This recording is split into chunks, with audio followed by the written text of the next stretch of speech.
கள்ளக்குறிச்சி மயானத்தில் சிலிண்டர் இல்லாததால் சடலங்கள் தேங்கியுள்ள நிலையில் ஆத்திரமடைந்த உறவினர்கள் சடலத்தை மயானம் முன்பு வைத்து போராட்டத்தில் ஈடுபட்டதால் பரபரப்பு ஏற்பட்டது.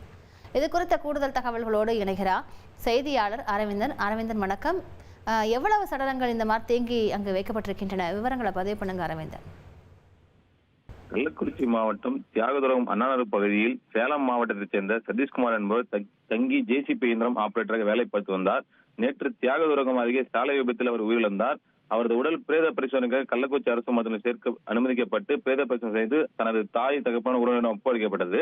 அவர்கள் நகராட்சி நிர்வாகத்திடம் உரிய ரசீதை செலுத்திவிட்டு எரியூற்றுக்காக கள்ளக்குறிச்சி நகராட்சிக்கு கொண்டு வந்தனர். எரிமடைக்கு இரவு அங்கு வரும்போது ஏற்கனவே ஒரு உடல் பாதி எரிக்கப்பட்ட நிலையில் சிலிண்டர் இல்லாதால் காலியாக இருந்ததால் எரிக்கப்படாத பாதி எரிக்கப்பட்ட நிலையில் ஒரு உடல் இருந்திருக்குது. இவர்கள் உடலை எரிக்கி கேட்ட பொழுது தாமதம் ஏற்படும் சிலிண்டர் இல்லை என கூறியதால் அவர்கள் ஆத்திரமடைந்து உடலை வைத்து முன்பு போராட்டத்தில் ஈடுபட்டனர். நகராட்சி முன்பு இந்த சம்பவத்தை அறிந்த கள்ளக்குறிச்சி போலீசார் அவர்களிடம் பேச்சுவார்த்தை நடத்தி உரிய நடவடிக்கை எடுப்பதாக கூறி மாற்று இடங்களிலிருந்து சிலிண்டர் வர வைத்து அதன் பிறகு எரியூட்டு நிலைமை ஏற்பட்டிருக்கிறது.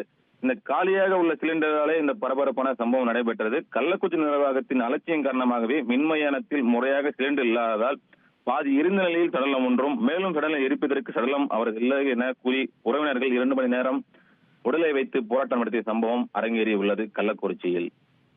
விரிவான விவரங்களுக்கு நன்றி அரவிந்தன்.